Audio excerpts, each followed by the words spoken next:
ಅಪ್ಪ ಅಪ್ಪ ಅದು ಕಲ್ಯಾಣಿ ಫೋಟೋ.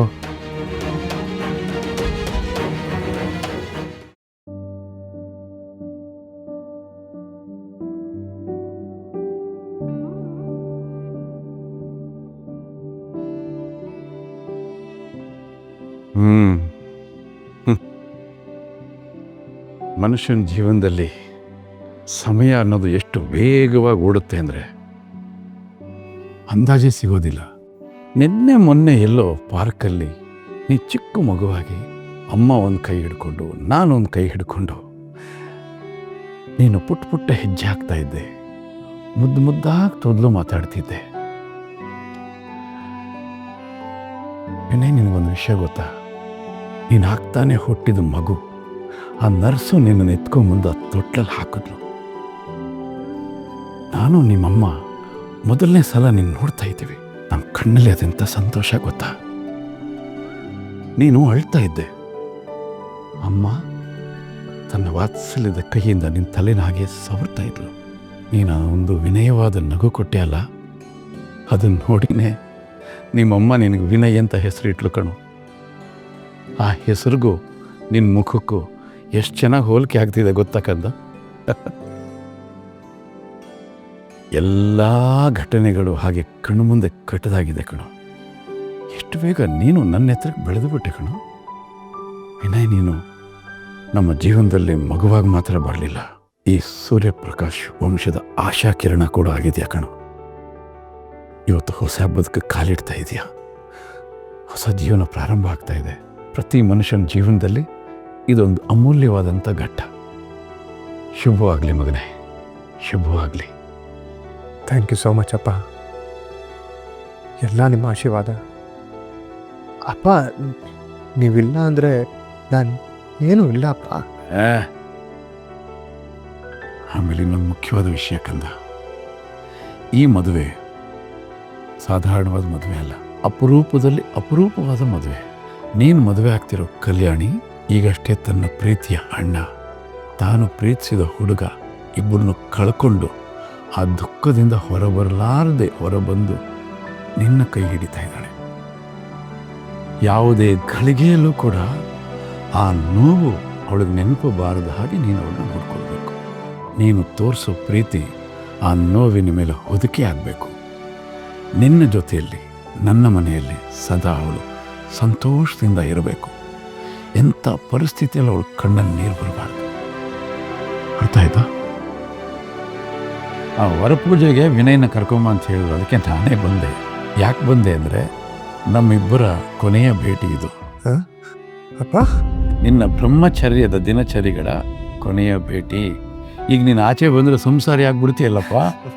ಹಾಗಾಗಿ ಒಂದಷ್ಟು ಒಳ್ಳೆ ಮಾತುಗಳನ್ನು ನಿನಗೆ ಹೇಳಿದ್ದೀನಿ, ಅದನ್ನು ನೀನು ಭದ್ರವಾಗಿ ಇಟ್ಕೊಂಡು ಪಾಲಿಸಬೇಕು. ಖಂಡಿತ ಅಪ್ಪ, ನಾನು ನಿಮ್ಮ ದಾರಿಲೇ ನಡೀತೀನಿ. ನೀವು ಹೇಳಿದ್ದೆಲ್ಲ ಕೆಲಸಗಳನ್ನೂ ಮಾಡ್ತೀನಿ. ಗುಡ್.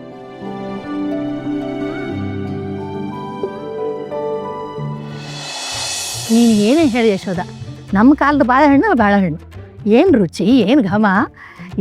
ಈಗ ರುಚಿನಿಲ್ಲ, ಬೂರಿ ಸಪ್ಪೆ ಕಣೆ. ಬಾಳೆಹಣ್ಣು ಜಾಸ್ತಿ ತಿನ್ಬೇಡಿ ರಾಚಮ್ಮ, ಮೊದಲೇ ನಿಮಗೆ ಶೀತ ಜಾಸ್ತಿ ಇದೆ, ಕಫ ಜಾಸ್ತಿ ಆಗ್ಬಿಡುತ್ತೆ. ಆಮೇಲೆ ದಂಡಿಗೆ ಹೆದರ್ಲಿಲ್ಲ, ದಾಳಿಗೆ ಹೆದರ್ಲಿಲ್ಲ, ಇನ್ನೇನು ಕಫಕ್ಕೆ ಹೆದರ್ ಬಿಡ್ತೇನೆ ನಾನು. ಶೋ, ಆದರೂ ನಿನ್ನ ಮಾತಿಗೆ ಬೆಲೆ ಕೊಡ್ತೀನಿ. ಅಯ್ಯೋ ಅಂಟು ನಾ ಖರ್ಚಿಪ್ ತರಲಿಲ್ವೇ? ನಿನ್ನ ಹತ್ರ ಖರ್ಚಿಪ್ತಿದ್ರು ಕೂಡ. ನನ್ನ ಹತ್ರ ಎಲ್ಲಿದೆ ಖರ್ಚೀಫು? ಹಾಂ, ಇಲ್ಲ ನಿನ್ನ ಸೀರೆಗೆ ಒರೆಸ್ಕೊ, ಇಲ್ಲ ಅಂದರೆ ಅಲ್ಲೆಲ್ಲ ಪೇಪರ್ ಬಿದ್ದಿದೆಯಲ್ಲ ಅದಕ್ಕೆ ಒರೆಸ್ಕೊ. ನಿಂಗೆ ಯಾರು ಅಷ್ಟು ಗಲೀಜಾಗ್ತೀನಿ ಅಂತ ಹೇಳ್ದವ್ರು? ಆಯ್ತು ಬಿಡು, ಪೇಪರ್ನಲ್ಲಿ ಒರೆಸ್ಕೊತೀನಿ.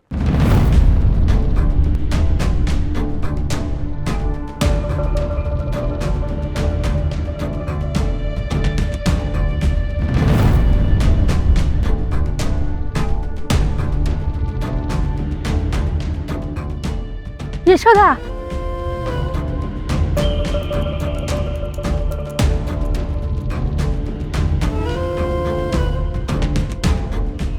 ಯಾರು ಬರ್ತಿರ್ಬೋದು ಈ ಪತ್ರನ? ಅಕ್ಷರ ಮತ್ತು ಪೇಪರ್ ಎಲ್ಲ ಫ್ರೆಶ್ ಆಗೇ ಇದೆ. ಮದುವೆ ಮನೆ, ಮುಹೂರ್ತ ಬೇರೆ ಹತ್ರ ಬರ್ತಾ ಇದೆ. ಇಂಥ ಸಮಯದಲ್ಲಿ ಈ ಥರ ಪೇಪರ್ ಸಿಕ್ಕಿದ್ರೆ ಎಷ್ಟು ದೊಡ್ಡ ಗಲಾಟೆ ಆಗಬಹುದು. ಯೋಚನೆ ಮಾಡಿ ರಾಜಮ್ಮ. ಮಹಾಯುದ್ಧನೇ. ಲಾಟ್ರಿ ಹೊಡಿತು ರಾಜಮ್ಮ. ಈ ಲಾಟ್ರಿ ನಂಬರ್ ಏನಾದರೂ ನಮ್ಮದೇ ಅಂತ ಕನ್ಫರ್ಮ್ ಆದರೆ ನಾವು ಹಾಲು ಕುಡಿಯೋದೆ. ಜಾಕ್ಪಾಟ್ ಹೊಡಿಬೋದು ರಾಜಮ್ಮ. ಮೊದಲು ಇದನ್ನು ಬರ್ದಿರೋದು ನಮ್ಮ ಆಸಾಮಿನೇ ಅಂತ ನೋಡ್ಕೊಂಡು ಬಾ ಹೋಗು. ಆಮೇಲೆ ಜಾಕ್ಪಾಟ್. ಆಯಿತು ರಾಜಮ್ಮ, ರೆಡಿಯಾಗಿರಿ. ಅಟ್ಯಾಕ್ ಮಾಡೋ ಹಾಗಿದ್ರೆ ಪೂರ್ತಿ ಶಕ್ತಿ ಹಾಕಿ ಹೊಡೆದೇ ಬಿಡೋಣ. ಇಟ್ಕೊಳ್ಳಿ, ಬರ್ತೀನಿ.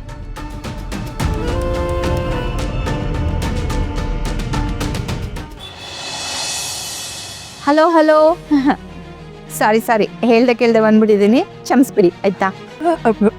ಪರವಾಗಿಲ್ಲ ಬಿಡಿ. ಯಾಕೆ ತುಂಬ ಟೆನ್ಷನಲ್ಲಿದ್ದೀರಾ? ಏನಾಯಿತು? ಏನೂ ಇಲ್ಲಪ್ಪ.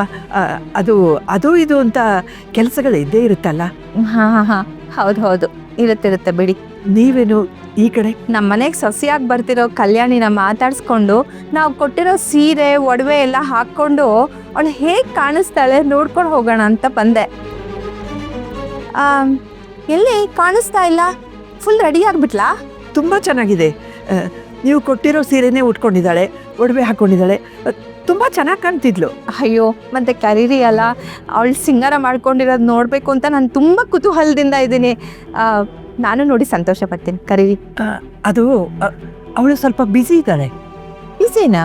ಅಂದರೆ ಅದೇನೋ ಫೋಟೋ ತೆಗೆಸ್ಕೋಬೇಕು ಅಂತ ಹೋದ್ಲು. ನಿಮಗೆ ಗೊತ್ತಲ್ಲ, ಈಗಿನ ಕಾಲದ ಮಕ್ಕಳು ಮದುವೆ ಕೆಲಸದಕ್ಕಿಂತ ಹೆಚ್ಚಾಗಿ ಫೋಟೋಗೇ ಮಹತ್ವ ಕೊಡ್ತಾರೆ ಅಲ್ವಾ? ಹೌದು. ಫೋಟೋ ಹುಚ್ಚು ಜಾಸ್ತಿನೇ ಇರುತ್ತೆ ಬಿಡಿ. ಆದರೆ ನಾನು ಫೋಟೋ ಏರಿಯಾಯಿಂದನೇ ಬಂದೆ, ಯಾರು ಕಾಣಿಸೇ ಇಲ್ವಲ್ಲ. ಅದೇನೋ ದೇವಸ್ಥಾನದ ಮುಂದೆ ಫೋಟೋ ತೆಗಿಬೇಕು ಅಂತಿದ್ರಪ್ಪ. ಬಹುಶಃ ಅಲ್ಲಿ ಹೋಗಿರ್ಬೋದೇನೋ. ಹೋಗಿರ್ಬೇಕು. ಫುಲ್ ರೆಡಿ ಆಗಿದ್ದಾಳೆ ಅಂತ ಬೇರೆ ಹೇಳ್ತಿದ್ರಲ್ಲ. ಹೋಗಿ ಬರಲಿ ಬಿಡಿ, ಫೋಟೋದಲ್ಲಿ ಚೆನ್ನಾಗಿ ಕಾಣಿಸ್ಲಿ ಮಕ್ಕಳು. ಇನ್ನೊಂದ್ಸಲ ಒಳಗೆ ನೋಡಿಯಲ್ಲ, ನಿಮಗೆ ಗೊತ್ತಿಲ್ಲದೆ ಏನಾದರೂ ಒಳಗೆ ಹೋಗಿರ್ಬೋದಾ ಅಂತ. ಯಾಕೆಂದರೆ ಅಲ್ಲಿ ನಂಗೆ ಕಾಣಿಸ್ಲಿಲ್ಲ, ಅದಕ್ಕೆ ಕೇಳಿದೆ ಅಷ್ಟೆ. ಇಲ್ಲ, ಎಲ್ರಿಗಿಂತ ಮುಂಚೆ ನಾನೇ ಇಲ್ಲಿಗೆ ಬಂದಿದ್ದು. ಅವಳು ಒಳಗಡೆಗೆ ಬಂದಿಲ್ಲ.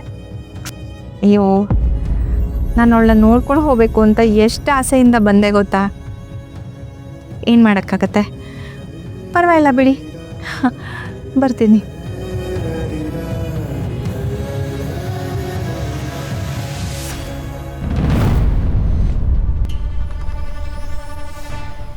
ನಾವು ಕೊಟ್ಟಿರೋ ಸೀರೆ ಒಡವೆ ಎಲ್ಲ ಇಲ್ಲೇ ಬಿದ್ದು ಹೊರಲಾಡ್ತಿದ್ಯಲ್ಲ. ರೆಡಿಯಾಗಿ ಫೋಟೋ ತೆಗೆಸ್ಕೊಳ್ಳೋದಕ್ಕೆ ಹೋಗಿದ್ದಾಳೆ ಅಂತ ಹೇಳಿದ್ರು ಅವರಮ್ಮ.